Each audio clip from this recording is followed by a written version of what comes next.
Et voilà les gars, les problèmes ils commencent déjà. On n'est même pas à un an de la CAN, qui commence déjà à avoir des gros problèmes pour cette équipe nationale du Maroc les frères. Et quand je parle de gros problèmes, c'est quand même des choses très importantes. En une semaine, t'as perdu pour cette CAN ton défenseur qui devait être le défenseur titulaire de cette Coupe d'Afrique. Et t'as perdu peut-être l'un des meilleurs joueurs du Maroc, l'un des joueurs en tout cas les plus importants du Maroc sur ces 5 dernières années. Entre Ziyech qui va signer au Qatar et Chadi Riyad qui se blesse et qui se fait les ligaments croisés à un an de cette CAN, les gars, je vous dis, pour moi, c'est pas facile du tout. C'est vraiment quelque chose qui sera vraiment très difficile à gérer pour cette équipe du Maroc. Et on va commencer avec la signature de Ziyech au Qatar. Ça, c'est quelque chose que je pense que vous avez tous vu. Les gars, là, déjà, c'est problématique. Parce que autant, c'est vrai que, bon, on s'en doutait et on savait que, bon, ça allait être compliqué pour lui de revenir à son niveau d'ici la prochaine CAN, mais voilà, il y avait des rumeurs intéressantes du côté de Ziyech ces dernières semaines. On a entendu parler de la rumeur de Ziyech à Rennes, de la rumeur de Ziyech à Lille, et on a même été jusqu'à entendre, même si j'y croyais pas du tout, on a même été jusqu'à entendre une rumeur de Ziyech du côté du Napoli. Donc c'est pour vous dire, voilà, il y avait des motifs d'espoir. On se disait pourquoi pas Ziyech qui se relance dans un grand club, ou en tout cas dans un bon championnat. Mais là, le fait qu'il aille signer au Qatar, c'est vraiment problématique dans le sens où le mec, il joue très peu, il a très peu joué sur ces derniers mois. Il avait quasiment pas de temps de jeu du tout sur ces derniers mois, les frères. Et en plus de ça, comme si ça suffit pas, maintenant il va se relancer dans un club où, bien sûr, il va trouver du temps de jeu, mais dans un championnat très, très, très faible, les gars. Je suis désolé. Un championnat très faible, avec aucune intensité, on connaît très bien. Avec bien sûr aussi beaucoup moins de rigueur au niveau des entraînements. Donc c'est là où c'est vraiment un problème. J'aurais préféré, je vous dis la vérité, qu'il joue dans un grand club, ou en tout cas dans un grand championnat, même s'il a moins de temps de jeu, mais qu'il a un entraînement un peu plus rigoureux que ce qu'on peut voir au Qatar. Qu'est-ce qu'on va voir là, les gars? Je suis désolé. En plus, surtout que, voilà, Ziyech, on sait très bien que c'est pas le plus grand travailleur qu'on puisse connaître en tant que joueur de foot. T'as des joueurs, c'est des travailleurs, t'as des joueurs, même s'ils vont en Arabie Saoudite, ils vont au Qatar par exemple, ils vont dans ce genre de championnat, tu vas voir, ils vont rester fit, ils vont continuer à travailler, ils vont continuer la musculation, ils vont garder une bonne hygiène de vie. Pour Ziyech, c'est pas sa qualité première, on va pas se mentir, il faut être honnête par rapport à ça aussi. Donc c'est pour ça que, pour moi, je vous dis Ziyech, pour la prochaine CAN, je compte absolument pas dessus, les frères. Alors peut-être que voilà, il pourrait être intéressant en sortie de banc, pourquoi pas en fin de match, jouer des petits bouts de match comme ça, mais compter sur lui comme un des leaders de cette équipe nationale, un des leaders du projet de cette équipe nationale du Maroc, c'est absolument pas envisageable. Et c'est vraiment dommage, parce qu'un Ziyech à 100%, ou un Ziyech ne serait-ce que à 60, 70%, pour moi, c'est toujours important pour une compétition pour le Maroc. Et on l'a bien vu, les gars. On l'a bien vu sur la Coupe du Monde. Où Ziyech n'était pas non plus à 100%, les gars. Où Ziyech avait quasiment pas de temps de jeu. Mais en attendant, à ce moment-là, il jouait à Chelsea. Il s'entraînait avec Chelsea. Il s'entraînait dans un club de Première Ligue. Et même s'il jouait pas beaucoup, il jouait dans des matchs de Première Ligue aussi. C'est là toute la différence, les gars.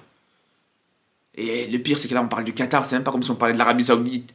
Où voilà, on parle d'un championnat qui commence à évoluer, etc. Et encore, j'ai envie de vous dire, on le voit bien, les gars. On le voit bien. Le nombre d'exemples de joueurs qui sont partis là-bas et qui ont eu leur niveau qui a littéralement chuté en quelques mois. Il y en a énormément. Le meilleur exemple, sur ces derniers mois, c'est Mahrez, par exemple.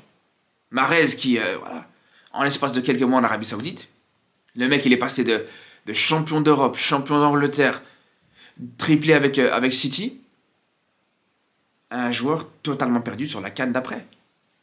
Et malheureusement pour Ziyech, c'est ce qui risque d'arriver. Alors la pire erreur qu'on pourrait faire, après ça on en reparlera bien sûr en temps voulu, mais la pire erreur que tu pourrais faire, c'est de continuer à compter sur lui en tant que titulaire indiscutable, en tant que joueur indéboulonnable dans cette équipe nationale. Pour moi, ce sera la pire chose, vraiment.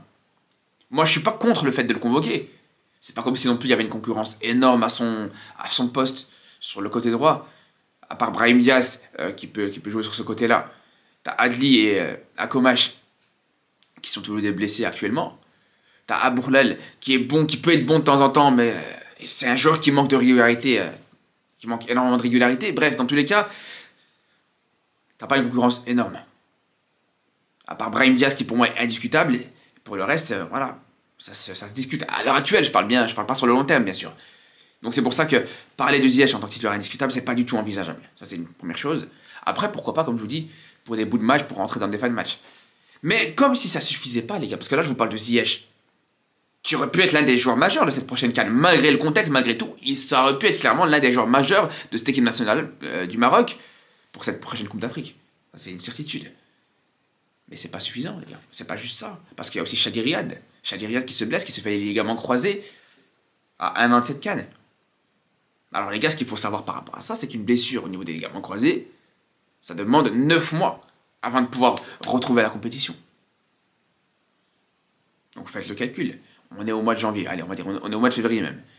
Mois de février, donc ça veut dire qu'il faudra compter au mois d'octobre pour qu'il puisse revenir sur les terrains, pour qu'il puisse refouler une pelouse dans un match officiel. Le mois d'octobre, c'est à 1 mois et demi de la CAN, les gars, je suis désolé. Et d'ailleurs, au-delà de ça, au-delà du fait que tu dois attendre 9 mois avant de reprendre la compétition, en général, il faut compter 1 an en tout après la blessure pour retrouver ton vrai niveau après cette blessure-là. Parce que quand tu reviens de blessure, tu n'as pas directement ton niveau, t'es pas directement au niveau dans lequel tu étais avant de te blesser. Et le pire, et c'est ça le plus problématique à Chadi Riyad, c'est que il se blesse juste après être revenu d'une blessure. Il s'était blessé au mois d'août. Il est revenu à peine. Il n'a même pas joué 1 ou 2 matchs. Et là, de nouveau, il est reparti pour 9 mois. Je ne sais pas si vous vous rendez compte de la dinguerie, les gars. Là, on va parler d'un joueur qui sera quasiment non-stop sur 1 an et demi de blessure, presque. Vous vous rendez compte de la dinguerie? Si on revient sur sa première blessure, où il s'est blessé au mois d'août, je vous laisse compter, les gars.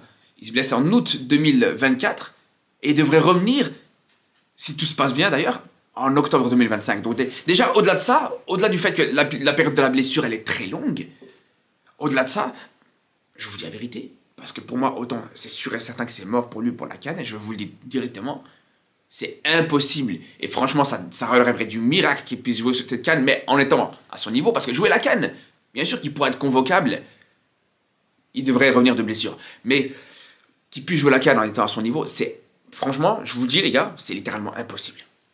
Ça relèverait, comme je vous dis, du miracle, et je pense que c'est quelque chose qui serait tout simplement du jamais vu, comme ça vous savez. Mais il y a ça, mais en dehors de ça les gars, c'est pas qu'il va revenir de blessure et directement il va jouer, il va redevenir titulaire indiscutable avec Crystal Palace. Parce qu'un joueur qui se blesse 1 an et demi comme ça, qui venait d'arriver au club il n'y a pas si longtemps que ça en plus, vous croyez qu'il va arriver, qu'ils vont lui dérouler le tapis rouge? On ne parle pas d'un défenseur central qui est dans un club depuis des années, qui est là, qui est indiscutable. On parle pas, je sais pas, c'est pas comme si on parlait de Marquinhos au PSG par exemple. Marquinhos il peut se blesser 1 an et demi, il revient au PSG, il va être accueilli avec Standing Ovation, tapis rouge, tout ce que vous voulez. Là ça va être plus compliqué. Le mec il commence à peine à se faire sa place avec Crystal Palace. Et là il part pour 1 an et demi de blessure. On parle en plus d'un joueur qui a qu'une saison complète en tant que pro les gars. Ça aussi c'est un problème les gars. Donc c'est pour ça qu'au-delà de cette CAN, moi ce qui m'inquiète par rapport à Chadi Riyad, c'est surtout, j'ai envie de vous dire les gars, c'est surtout pour le reste de sa carrière. Moi j'espère juste que cette blessure, elle va pas gâcher littéralement cette carrière d'un joueur qui était très prometteur. Après vous allez me dire, ouais mais ça reste un joueur qui a gagné une CAN avec les U23. Mais les gars j'ai envie de vous dire qu'une CAN, déjà même une CAN normale, une CAN chez les seniors, c'est quelque chose qui n'a pas une valeur énorme, malheureusement, dans le marché des transferts. Et on l'a vu avec plusieurs exemples, il y a plusieurs joueurs aussi qui ont gagné une CAN, et que dans les mois d'après, ils se sont retrouvés sans club. Je parle de Mehdi Zéphane avec l'Algérie, je parle de Saliou-Ciss, le latéral gauche sénégalais, des joueurs qui se sont retrouvés sans club, et même Saliou-Ciss, si je dis pas de bêtises, même sa carrière, c'est fini. Et malgré tout, il avait gagné la Coupe d'Afrique en faisant une très bonne CAN d'ailleurs, pour ce qui est de Saliou-Ciss. Donc c'est pour ça, c'est pour vous dire les gars, une CAN U23, ça n'aura aucune valeur, je pense, sur le marché de transfert. Par contre, ce qui peut avoir de la valeur, c'est le fait qu'il a l'étiquette Barça, Masia. Ça, à la limite, ça peut jouer, mais bref. Moi, je vous dis par rapport à Chadi Riyad, malheureusement, il ne faudra pas compter sur lui pour cette prochaine CAN. Là où il faudra compter plus sur lui, comme je vous dis, espérer, souhaiter ce qu'on peut lui souhaiter, c'est comme je vous dis, c'est tout simplement qu'il puisse se relancer, qu'il puisse retrouver un club. Rapidement, il y a un club, quand je vous dis un club, c'est un club de top niveau. Tout simplement, les gars. Après, maintenant, la question pour Chadi Riyad, qui se pose pas forcément par rapport à Ziyech ou Ziyech, voilà, comme je vous dis, son remplaçant naturel, il est déjà trouvé avec Brahim Diaz, qui a déjà pris sa place sur les derniers matchs, donc ça, c'est pas un souci. Mais pour ce qui est de Chadi Riyad, là, vraiment, va falloir absolument trouver son remplaçant. Après, ça sera un sujet qu'on abordera sur une prochaine vidéo, on aura l'occasion d'en reparler. Sur ce, les frères, je vous dis à très vite pour de nouvelles vidéos et surtout d'ici là. Prenez soin de vous.